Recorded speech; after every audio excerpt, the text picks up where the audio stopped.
Bonjour à tous et bienvenue dans cette nouvelle vidéo dédiée à l'univers des crypto-monnaies, des NFT et plus généralement du Web3. Aujourd'hui, on va parler d'un projet crypto qui a déjà été le sujet de plusieurs vidéos sur ma chaîne.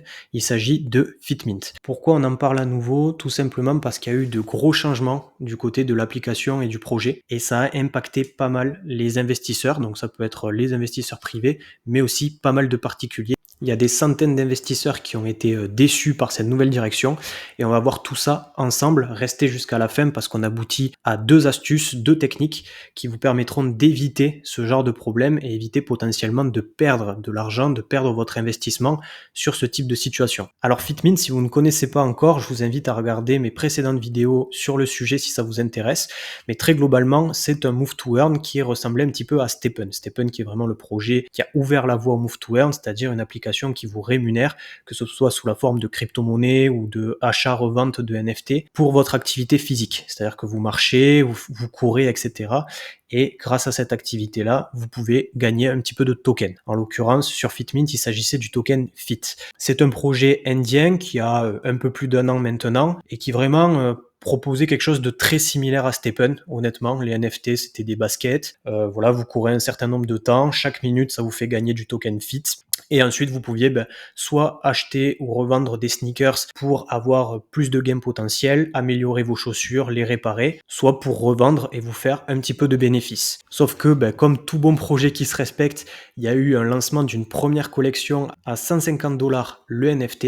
Et du coup, on a des centaines de personnes qui se sont positionnées, qui se sont dit si c'est un nouveau Stepn ou quelque chose d'assez similaire, plus tôt on arrive dedans et plus tôt on va pouvoir rentabiliser au maximum. Donc il y en a qui ont investi 150$, il y en a qui ont même investi beaucoup plus, 300, 400, 500$, et qui ont commencé petit à petit à faire un retour sur investissement en vendant régulièrement leurs tokens. Problème, très rapidement, la team s'est rendu compte, peut-être aussi parce qu'il y a eu des investisseurs qui sont rentrés dans le game et qui leur ont dit bon là par contre il va falloir commencer à changer de direction parce que ça sent mauvais. C'est-à-dire que ce qui fait que le token reste en vie et qu'il y a toujours de la demande concernant les NFT, c'est qu'on arrive à recruter de nouveaux joueurs sur l'application. Et c'est justement l'investissement de ces nouveaux joueurs, de ces personnes qui rentrent et qui continuent à jouer dans l'appli, qui va rémunérer les premiers entrants, ceux qui ont eu le temps de se faire vraiment un bon bag avec plusieurs NFT, etc. Sauf qu'on l'a vu avec Stepn notamment, c'est un modèle qui n'est pas durable économiquement. Et donc, la team Fitmint a choisi de pivoter, mais c'est vraiment un pivot total. C'est-à-dire que l'application a complètement changé. Vous avez tous les screens et les nouvelles fonctionnalités de l'application. C'est quelque chose qui a pris au dépourvu tout le monde. D'ailleurs, ça peut se lire sur le serveur Discord officiel de Fitmint. Beaucoup d'étonnement, beaucoup d'énervement aussi, on va le voir. En fait, la nouvelle application Fitmint, concrètement, qu'est-ce que c'est ? C'est un avatar qui est censé vous représenter et que vous allez pouvoir faire monter de niveau chaque jour en ayant une certaine intensité d'activité physique. Au début, vous démarrez, vous êtes rookie, vous allez devoir marcher ou courir pendant 10 minutes chaque jour pour monter d'un niveau. Et puis petit à petit comme ça, vous allez gravir les échelons. Par contre, dès que vous passez par exemple de rookie à challenger, ce sera plus 10 minutes par jour qui seront nécessaires, mais 12 minutes ou 13 minutes. Et après, ça va augmenter petit à petit. Par exemple, au moment où on tourne cette vidéo, je suis niveau 18 et il faut que je fasse 18 minutes d'activité physique par jour pour espérer passer au niveau suivant. Si je ne les fais pas, je perds un niveau, mais je peux choisir de friser parce qu'on a quand même le droit d'avoir des jours de repos concrètement, et ça c'est plutôt une bonne chose.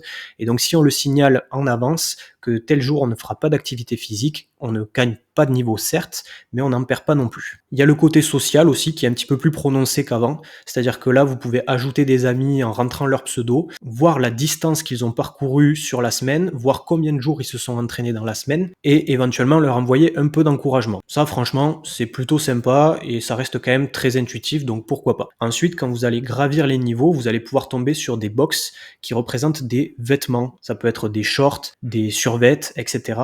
Et vous allez donc pouvoir donner un nouveau look à votre personnage, sachant qu'il y a des box plus ou moins rares en fonction de votre avancée dans le jeu. Quand vous lancez votre course, vous avez juste quelques notions qui sont écrites à l'écran, notamment la durée d'entraînement bien sûr, mais aussi le nombre de calories brûlées, la distance parcourue et comment vous vous positionnez aussi par rapport à votre objectif journalier et par rapport aux amis que vous avez rentrés. Et la question naturelle qui doit vous venir à l'esprit, forcément, c'est comment on fait de l'argent avec cette application. Eh bien, pour être tout à fait honnête avec vous, aujourd'hui, on ne peut pas faire d'argent avec cette application. Et c'est ça qui a vraiment énervé tout le monde, qui a énervé les investisseurs, c'est-à-dire qu'il y en a qui ont dépensé plusieurs centaines de dollars et qui aujourd'hui n'ont aucun moyen de récupérer leur mise. Ce qui s'est passé, c'est que quand on est passé de la version 1 de l'application à la version 2, on a tous reçu un Origin Pass qui vous permet de participer à l'Ultra Fit Contest. L'Ultra Fit Contest, comment y participer? Il vous suffit de jouer à l'application pratiquement quotidiennement et de faire 30 minutes d'activité physique par jour. Si vous le faites, vous rentrez dans 2 catégories du concours. Il y a le concours de la régularité, c'est-à-dire qu'ils vont tirer au sort un certain nombre de portefeuilles qui ont fait au moins 6 jours d'activité physique à 30 minutes. Et ces portefeuilles tirés au sort vont gagner quelques USDC, donc quelques stablecoins. Alors j'ai plus le chiffre exact, mais c'est entre 6 et 10 dollars.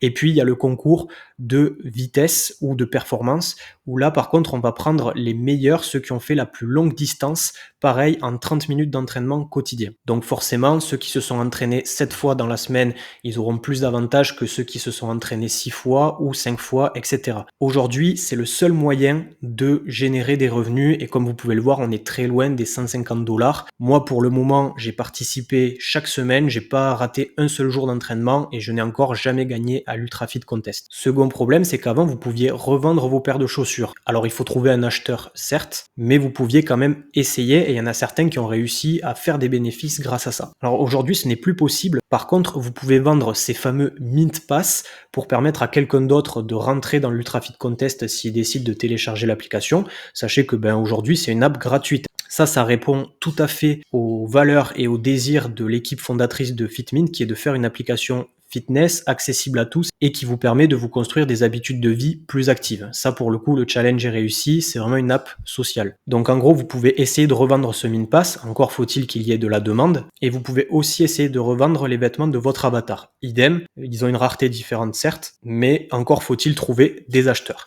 Et aujourd'hui, ce n'est pas le cas. Aujourd'hui, on a beaucoup plus de personnes qui sont déçues par FitMint plutôt que hypées. Et donc, autant vous dire qu'aujourd'hui, c'est quasiment impossible de générer des revenus avec cette application. Moi, de mon point de vue, j'ai pas eu trop ce souci-là et donc je trouve que c'est une application qui reste très simple, très intuitive. J'attends les prochaines fonctionnalités, mais on a déjà vu pire en termes de move to earn, honnêtement, si on regarde vraiment que l'application. Par contre, c'est clair que ce pivot qui a été effectué, eh bien ça donne une impression d'amateurisme et puis aussi on a l'impression que les premières personnes qui sont arrivées, qui ont eu confiance dans le projet et qui ont investi, eh bien ne sont pas écoutées aujourd'hui et c'est ça qui est énormément reproché. Du coup, je ne sais pas si vous connaissez FitMint, si vous vous y êtes intéressé à un moment ou si vous êtes d'ailleurs toujours un joueur actif.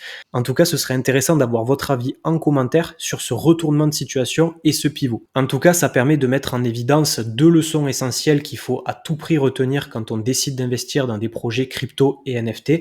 La première, c'est vraiment d'investir que ce qu'on est prêt à perdre.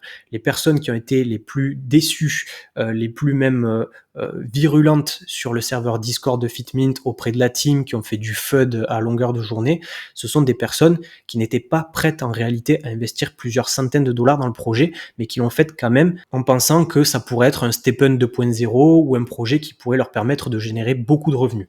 Et donc, ils ont pris un risque immense et ça sera la deuxième leçon. Et finalement, ils n'étaient pas prêts à réellement perdre cette somme. Deuxième leçon donc, c'est que quand on investit dans un projet qui est aussi early, encore plus dans un écosystème qui est nouveau, sur un projet qui a été créé par 3 entrepreneurs en Inde dont on a très peu d'informations, très peu d'historique, eh bien c'est même pire que de jouer à pile ou face. C'est-à-dire que quand on est dans une phase aussi peu avancée où on est au balbutiement d'une entreprise, il y a beaucoup plus de chances que l'entreprise ne survive pas ou n'aille pas dans les directions souhaitées que tout exploser et avoir des super performances. Bien sûr, ça arrive, il y a des entreprises qui vont se démarquer, qui vont faire un super truc dans les années à venir dans l'écosystème Web3, mais il y en aura des centaines, des milliers qui vont complètement se casser la gueule, complètement. Et donc, il faut aussi savoir agir en toute connaissance de cause, c'est-à-dire que quand on décide de placer des billes au tout début d'un projet, où parfois il n'y a même pas encore de livrable, eh bien on s'expose à un risque très important, encore plus dans l'écosystème crypto, qui est déjà un écosystème risqué de nature. N'hésitez pas à nous dire ce que vous allez faire en commentaire. En tout cas, de mon côté, je vais continuer à m'intéresser à Fitmint. Je le branche quand je fais un petit peu de running, voilà, et ça me permet de gravir les niveaux. On verra bien les nouvelles fonctionnalités, on verra bien comment ils vont organiser leur marketing et leur hype pour faire venir de nouveaux utilisateurs et ainsi créer de la demande. Et puis bien sûr, je vous tiendrai au courant. N'hésitez pas à vous abonner pour rester alerté sur ces sujets-là. Et vous avez aussi mon compte Twitter, sharp-du6 FitnessFi, où je reste pas mal actif pour vous donner des news. Sur ce, on se dit à très bientôt pour de nouveaux contenus autour du Web3. Salut!